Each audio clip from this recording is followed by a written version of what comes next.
আসসালামু আলাইকুম বড় বড় মতো স্বাগতম জানাচ্ছি আরো একটি ব্র্যান্ড নিউ ভিডিওতে। সো বন্ধুরা, আজকের ভিডিওতে আপনাদেরকে দেখানোর চেষ্টা করব আমরা কিভাবে পেঁপের প্রজেক্টে কাজ করতেছি। মূলত আপনারা অলরেডি একটা ভিডিও দেখে ফেলেছেন, আমরা কিভাবে পেঁপের চারাগুলো এনেছিলাম, কিভাবে পেঁপের চারাগুলো সংরক্ষণ করে রেখেছিলাম, সেগুলো আপনাদেরকে দেখিয়েছি। মূলত আমাদের এখানকার একটু আবহাওয়াতে সমস্যা ছিল, আমাদের এখানে 2-1 দিন হলো যে ঝড় হয়েছে, সেই ঝড়ের প্রভাবে আমাদের অনেক ক্ষয়ক্ষতি হয়েছে, যার কারণে কিন্তু আমরা পেঁপেগুলো তখন রোপণ করিনি। তখন যদি আমরা পেঁপের চারাগুলো রোপণ করতাম, একটি চারাও বেঁচে থাকতো না, সবগুলোই ঝড়ে নষ্ট হয়ে যেত। আমরা ঝড়ের 2 দিন পরে আমরা কিন্তু আমাদের পেঁপের প্রজেক্টে চলে এসেছি এবং আমাদের গাছগুলো আমরা রোপণ করার জন্য আমরা অলরেডি কাজ শুরু করে দিয়েছি। মূলত আপনাদেরকে দেখানোর চেষ্টা করব আমাদের প্রজেক্টে আমরা পেঁপের চারাগুলো কিভাবে রোপণ করছি, আমরা কতটুকু গর্ত খুঁড়েছি এবং কতটা ডিস্টেন্স দিচ্ছি, এগুলো আপনাদের মাঝে শেয়ার করার চেষ্টা করব। মূলত আমাদের যে প্রজেক্ট, আমাদের প্রজেক্টের সমস্ত কিছু আপনাদের মাঝে একদম ওপেনলি, একদম ফ্রি মাইন্ডে শেয়ার করি, যাতে করে আপনারা কিছু পরামর্শ দিতে পারেন এবং আমাদের থেকেও আপনারা কিছু শিখতে পারেন। এমন টাইপের জন্য আমরা কিন্তু ভিডিও আপলোড করে থাকি। আমরা কিন্তু ইউটিউব ব্যবসায়ী না, আমরা কিন্তু ইউটিউব থেকে ইনকাম করার জন্য আমরা কোনো ভিডিও আপলোড করি না। মূলত আমাদের যে প্রজেক্টের যে কাজগুলো হয়ে থাকে, সেই কাজগুলো মূলত আপনাদের মাঝে ছোট ছোট ক্লিপ করে আমরা আপলোড করে থাকি। তাও কিন্তু মূলত সমস্ত ভিডিও কিন্তু আমরা আপলোড করি না, যেগুলো দেখানোর প্রয়োজন সেগুলো আপনাদেরকে দেখানোর চেষ্টা করি। মূলত আমাদের যে 3 বিঘা জমি আছে, 3 বিঘা জমির উপরে আমরা কিন্তু পেঁপের প্রজেক্ট করার সিদ্ধান্ত নিয়েছি এবং এই পেঁপের প্রজেক্টের গাছ যখন বড় হয়ে যাবে, আমরা কিন্তু সামনেবার এটার ভিতরে আমরা আদা রোপণ করব। বন্ধুরা, আপনাদেরকে দেখানোর চেষ্টা করব আমরা কিভাবে পেঁপের চারাগুলো রোপণ করতেছি, কিভাবে প্যাকেট খুলতেছি এবং কিভাবে কি করতেছি, A to Z আপনাদের মাঝে শেয়ার করার চেষ্টা করব। প্রথমে বলে রাখি, এক একজনের কাজের সিস্টেম এক এক রকম। আপনি যেভাবে কাজ করছেন হয়তোবা আমি সেভাবে কাজ করব না, আমি যেভাবে কাজ করছি হয়তোবা আপনি সেভাবে কাজ করবেন না। প্রতিটা মানুষের নিজস্ব কিছু টেকনিক আছে, যে টেকনিকগুলো অবলম্বন করে সে কিন্তু স্বাবলম্বী হয়ে যায়। মূলত আমার যে প্রজেক্টের কাজ আমি করতেছি, আমার প্রজেক্টের কাজ আমি যেভাবে করতেছি আপনাদের মাঝে তুলে ধরবো। আবার অনেকেও অনেকভাবে তুলে ধরে, সেইগুলোর সাথে সমন্বয় করা যাবে না। মূলত আমি যেভাবে করতেছি, আমি বলতেছি না যে আমি যেভাবে করতেছি আপনারাও সেভাবে করেন, শুধুমাত্র আমার কাজগুলো আপনাদের মাঝে ফুটিয়ে তুলতেছি, আপনাদের মতামত আশা করতেছি। সো বন্ধুরা, চলেন মূলত আমরা কিভাবে পেঁপের চারাগুলো রোপণ করতেছি, কত ফিট ডিস্টেন্স দিচ্ছি এবং আমরা গর্তগুলো কিভাবে খুঁড়েছি, এই বিষয়ে আপনাদের মাঝে একটু শেয়ার করার চেষ্টা করব। প্রথমত আমরা দেখে আসি আমরা কিভাবে পেঁপের চারাগুলো রোপণ করতেছি, তারপরে আপনাদের মাঝে আনুষঙ্গিক আরও অনেক কথা আছে, সেগুলো আপনাদের মাঝে শেয়ার করার চেষ্টা করব। আমি এই মুহূর্তে যেখানে দাঁড়িয়ে আছি, আমাদের প্রজেক্টের একদম মিডিল পয়েন্টে, একদম মাঝ বরাবর আমি দাঁড়িয়ে আছি। এখান থেকে আপনাদের অল ওভার ফিটেজটা একটু দেখিয়ে রাখি। তো এটা হচ্ছে আমাদের একদম কর্নারে, ওই যে দেখতে পাচ্ছেন যেখানে বড় বড় গাছগুলো আছে, ওটা হচ্ছে শেষ কর্নার। আর এদিক দিয়ে হচ্ছে আমাদের যে আদার প্রজেক্ট আছে, দেখতে পাচ্ছেন আমরা কিন্তু আদা পাড় দিয়ে দিয়েছি, আমরা কিন্তু জমিতে দেইনি। মূলত যে পরিত্যক্ত জায়গা আছে, সে পরিত্যক্ত জায়গাতেই আমরা কিন্তু আদা রোপণ করেছি এবং ভিতরে যে জায়গাটি আছে, সে ভিতরের জায়গাটিতে আমরা কিন্তু পেঁপে রোপণ করা শুরু করে দিয়েছি অলরেডি। সেগুলো আপনাদের মাঝে এখনই দেখানোর চেষ্টা করব। মূলত এখন আপনাদেরকে আমাদের জমিটার অল ওভার ফুটেজটা আপনাদেরকে দেখানোর চেষ্টা করতেছি, সেটা দেখলে আপনারা বুঝতে পারবেন। মূলত আমাদের এখানকার যে আবহাওয়া, আমাদের এখানকার যে মাটি, সমস্ত কিছু একদম পেঁপের জন্য পারফেক্ট। মূলত এখানে বেলে দোআঁশ মাটি, আদার জন্য পারফেক্ট, পেঁপের জন্য পারফেক্ট। আর জায়গাটা অনেক উঁচু জায়গা, কখনোই পানি জমে থাকে না। সো আপনাদেরকে দেখানোর চেষ্টা করব যে আমরা কিভাবে পেঁপে গাছগুলো রোপণ করতেছি। তো চলেন আমরা সামনের দিকে আগাই। তো বন্ধুরা, এখন আপনাদেরকে দেখানোর চেষ্টা করব আমরা কিভাবে পেঁপের চারাগুলো রোপণ করতেছি। তো আমাদের পেঁপের চারাগুলো রোপণ করার কিছু টেকনিক আছে, যেগুলো আপনাদেরকে দেখানোর চেষ্টা করতেছি। তো দেখেন, আমাদের কিন্তু কাপের ভিতরে যে পেঁপের চারাগুলো আছে, আমরা এভাবে খুলে তারপরে লাগাচ্ছি।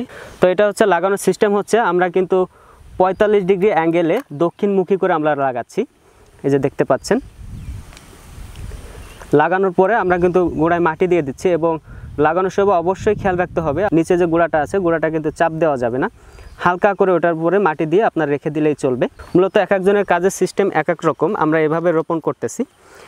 তো সেকেন্ড স্টেপ হচ্ছে, আমরা যে চারাটা রোপণ করার পরে আমরা সাইড থেকে কিন্তু কিছু মাটি সংগ্রহ করে আমরা কিন্তু গাছের চারপাশ দিয়ে দিচ্ছি।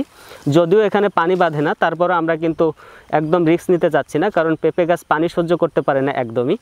তো পানি যাতে না বাঁধে, গোড়ায় যাতে পানি জমে না থাকে, সেজন্য কিন্তু আমরা এভাবেই পেঁপের চারাগুলা রোপণ করতেছি। দেখেন, যদিও এখানে পানি বাঁধার কোনো সিস্টেম নেই, তারপরে এটা আমরা কিন্তু অগ্রিম অ্যাডভান্স থেকে নিলাম, যাতে করে আমাদের পরবর্তীতে কোনো সমস্যা না হয়। সো বন্ধুরা, আপনাদেরকে আরও একটি গাছ রোপণ করা দেখাবো। তো মূলত বেশি ভিডিও বড় করব না, কারণ এগুলো একদম সামান্য, একদম ইজি ভিডিওর লেন্থ বড় করার কোনো ধারণা রাখে না। তো আমরা এভাবে আমরা রোপণ করতেছি। দেখেন,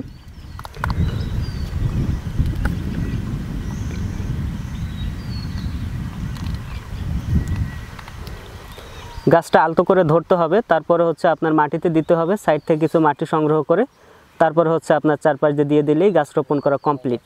মূলত আমাদের এখানকার বিষয় হচ্ছে এরকম, কিছু কিছু জায়গা আছে, সে জায়গাতে একটু মাটিতে সমস্যা আছে, সেই মাটিগুলো অন্যরকমভাবে লাগাতে হয়।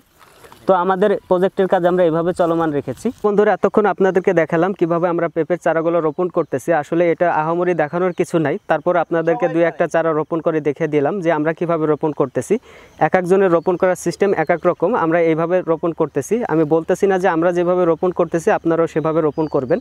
মূলত আমাদের যে প্রজেক্টের কাজগুলো হয়ে থাকে সেই কাজগুলো আপনাদের মাঝে শেয়ার করে আমরা আনন্দিত হই, যার কারণে আমরা প্রজেক্টের কাজগুলো শেয়ার করি। তারপরও আপনাদেরকে অনেক ভিডিও আমি স্কিপ করে যাই, যেগুলো আমি শেয়ার করার প্রয়োজন বোধ করি না। তো মূলত নতুন কাজ ধরেছি, সেই জন্য আপনাদেরকে দেখানোর চেষ্টা করতেছি যে আমরা কিভাবে কাজগুলো করতেছি। তো এখানকার কিছু ইনফরমেশন আপনাদেরকে দিয়ে রাখি, সেটা হচ্ছে আমাদের যে লাইনটা আছে, লাইনটা আমরা কতটুকু দূরত্ব রেখেছি এবং কতটুকু সার দিয়েছি সেগুলো একটা হিসাব আপনাদেরকে দেওয়ার চেষ্টা করতেছি এখন।